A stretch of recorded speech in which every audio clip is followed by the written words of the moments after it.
The famous skill of Louis Theroux is to put his interviewees at ease, disarming them with a quiet, inquisitive tone and then letting them hang themselves. This was always made for compelling viewing, but in his new documentary about Israel's illegal settlers, that skill brings out damning and desperately important results. The BBC's coverage of Israel's genocidal onslaught against the Palestinian people has, overall, been a bin fire. And it's unlikely that this documentary about these settlers could have been made without Theroux's journalistic stature and reputation. Now, let's start with this clip featuring Daniela Weiss. She is the far-right leader of Israel's settlers, who takes credit for the illegal settlements, which have been founded all across the West Bank, which is illegally occupied by Israel, indeed subjected to the longest belligerent occupation of anywhere on earth in modern times. There are an estimated 700,000 Israeli settlers living in around 270 settlements. Let's have a listen. So the idea is to force the government by putting people, starts with small settlements, then they get bigger, then they get recognized by the state of Israel, and basically creating a new demographic reality. We do not force the government. We do for governments what they cannot do for themselves. Even if you take Netanyahu now, he is very happy with what we do here and also about our plans to build Jewish communities in Gaza. He's happy about it, but he cannot say it. He says the opposite. It's not realistic. Good! We will make it realistic. It's not forcing the government. It's helping the government. It's step number one in politics. You don't force the government, you give the government the courage, the ability, the public support, the political support. I think you understand what I said, even if you disagree. Almost cartoonishly evil stuff there. And it is testament to the impunity these people enjoy, which they know they have, which is why they speak so candidly and honestly. Just on this, Jake Wallace-Simons, a fervent cheerleader of Israel, who has written what I would describe as hideous tweets celebrating Israeli attacks, which has very obviously killed large numbers of Palestinian civilians. He deleted one, which was widely condemned, included by myself. He's written an article for the Jewish Chronicle headline, "To demonstrate impartiality," in quotes, the BBC shows the worst Jews they can find. So for a start, this headline, of course, seeks to conflate, as ever, classic modus operandi here, Jewish people with Israel, and indeed Israelis. By saying the worst Jews, the Jewish Chronicle is seeking to conjure up anti-Semitism and to play that dirty game of trying to associate Louis Theroux with anti-Semitism without quite saying it. Because if you're accusing someone of trying to find the worst Jews, you're suggesting it's with the aim of making Jewish people, in a broader sense, look bad. Now, it's worth pointing out that over half of the world's Jewish population don't actually live in Israel. They're not Israelis. Indeed, I know the Jewish population of the US is of a similar size to that of Israel, and the polling there shows very different views among Jewish Americans. A poll many months ago by a right-wing think tank found that 40% of Jewish Americans under 45 think Israel is committing genocide. Now, in the article, Jake Wallace-Simons doesn't actually say if Daniela Weiss qualifies as one of the worst Jews the headline writer is referring to. He writes, she's abrasive, animated, and comes across as crude in comparison with the urbane Englishman asking passive-aggressive questions. There's nothing you can see which is critical of her in this article. So if we were going to make this article headline more accurate so we could engage with it, that the documentary, on its own terms, I'm saying, it's not a more accurate headline, I'm saying if it was less dishonest on its own terms, it would be that the documentary is trying to find the worst Israelis they could find to make Israel look bad. Well, where the likes of Daniela Weiss fall on a sliding scale of hideousness in Israeli society is really besides the point here. Let me explain. Indeed, financier and environmentalist Ben Goldsmith has said something similar.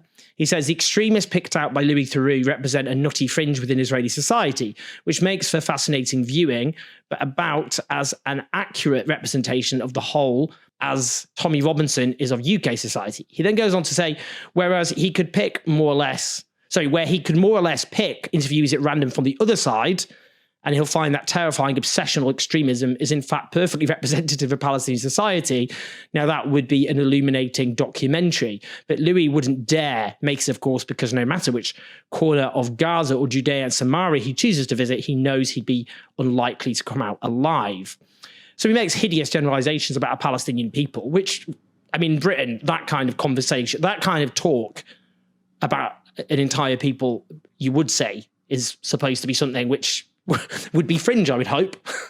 Anyway, he makes these hideous generalizations about Palestinian people, let's not forget, ever subjected to generations of ethnic cleansing, mass murder, brutal occupation, incarceration, torture, colonization. We could go on, which he and indeed anybody else would find completely intolerable if they were on the receiving end of. And then concludes by describing the West Bank as Judea and Samaria, which is the biblical term used by Israeli extremists to refer to what is illegally occupied Palestinian territory. The point is, Daniela Weiss is not some fringe lunatic. She has, as she boasts, the ear of the government, the Israeli government. She has successfully led the endeavour to cover the West Bank with approaching 300 illegal settlements populated by hundreds of thousands of Israeli settlers. Her closest allies in the Israeli government are Bezalel Smotrich, himself a settler in the illegally occupied West Bank. He's Minister of Finance, as well as Itamar Ben-Gvir, also a settler in the West Bank, who is Minister of National Security and is, among other things, responsible for a prison system which is torturing, raping and killing Palestinian detainees, many of whom should be accurately described as hostages. Tommy Robinson and his ilk are, fortunately, for now, nowhere near power. They've even been disowned by Nigel Farage, leader of the hard right Reform Party. Daniela Weiss is a member of Israel's establishment. She boasts of having a hotline to the Prime Minister's aides. Her closest allies run the Israeli economy and the Israeli justice system. Let's see another clip filmed in the illegally occupied West Bank. Wait. ID, please. For what reason? It's the policy. מה האזרחות שלך? את פלסטינאי? Yes, אז אתה רואה שם? אתה לא רואה את ה... that one. כן, אתה מתרחב שם. But I know that I'm allowed to be here until here. Say, you are not allowed. Why can't he be with us? Because there are limits for Palestinians, so he can't. If he lives here, he can reach. But here, no. Give me your ID, please. How come Palestinians can't come down here? It's not work like that. Which camera? We're not talking to you. It seems ironic that that's the visitors centre, right, for tourists and whatnot, and he can't actually visit in his own city. There is a word for what you're seeing there, and it is apartheid. It's not even subtle. If you are a Palestinian, you cannot walk beyond a certain point, but if you're an Israeli, then you can do as you please. In the West Bank, the civilian justice system of Israel applies to Israeli citizens. By contrast, a military so-called justice system applies to Palestinians. That means kangaroo courts with an Israeli soldier as a judge, proceedings conducted in Hebrew, trials over in minutes, a conviction rate of over 99%. Indeed, Israel is the only country on earth which systematically puts children through a military court system. There's also what's known as administrative detention, in which Palestinians are kidnapped by Israeli soldiers, which is how we should describe it, often at the dead of night, again including children, and also detained without trial or charge. And there's overwhelming evidence of physical assaults, torture, sexual abuse of these detainees, including children. As an Israeli peace activist is quoted as saying, around 40% of Palestinian men are believed to have been arrested by the occupation at some point. Since Israel illegally occupied the West Bank in 1967, an estimated 1 million Palestinians have been detained. The system of apartheid means that Palestinians are ethnically cleansed from their land, their homes demolished in order to make way for Israeli settlements.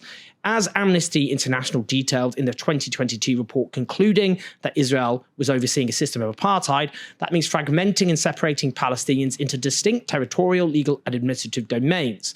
Louis Theroux's documentary showed the system of checkpoints, with Palestinians having to spend vast amounts of their time alive waiting at checkpoints, indeed facing humiliating, aggressive treatment, or worse at those checkpoints if they wish to travel in their own land.